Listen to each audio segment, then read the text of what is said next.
If a young man wants to play him, or do you err? And I know this is a hard question to answer, but in terms of his status, how would you approach, going in? I would probably err on the side of holding him out because of how important next week is.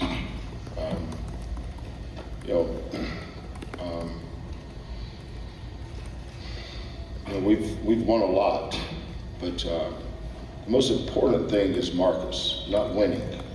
That will always be the case with me.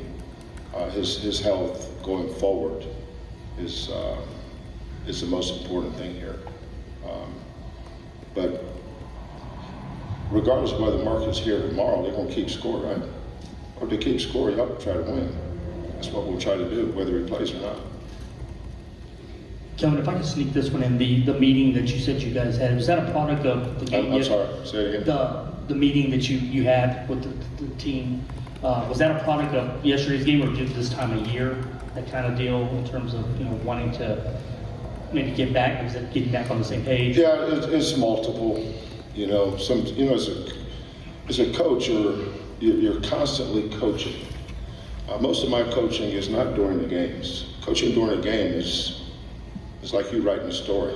I've coached 1,000 games. They're all the same to me. You just react to them.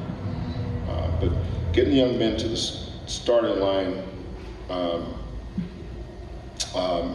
with their best stuff, and they need to know how much you believe in them too. My kids are my kids. Nobody else knows them like I know them.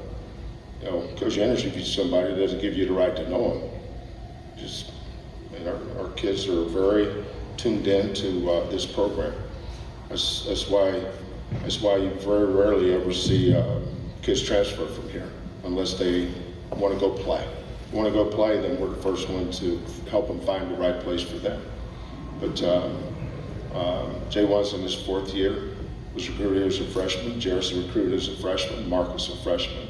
Jamal a freshman. Did I say Tremont a freshman? Terrence a freshman. Emmanuel, JVA. All these kids came here as freshmen. The only kid that transferred from another school that plays is Reggie. Reggie's been here 3 years. He's on the Final Four team. He's on the Elite 8 team. Now he's on the team that's 31-2. So our kids fit, but that's not by accident. That's not an accident that they stay. It's not an accident that they fit. That's why evaluation is far more important than recruiting for me. Okay, final question, please. For Jarace and Jawan, can you talk about how Jamal Shead impacted you guys tonight? Obviously, he had 9 assists and was a key part in the game. Just the way he leads our team. He's definitely our leader, our go-to guy. We just kind of follow as he goes.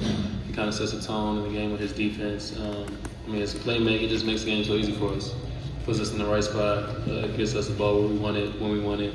So, he's the perfect point guard. And I just love the fact that he plays on both ends as well. So, he's just everything you're looking for in a guard. And just the intensity that he comes out with.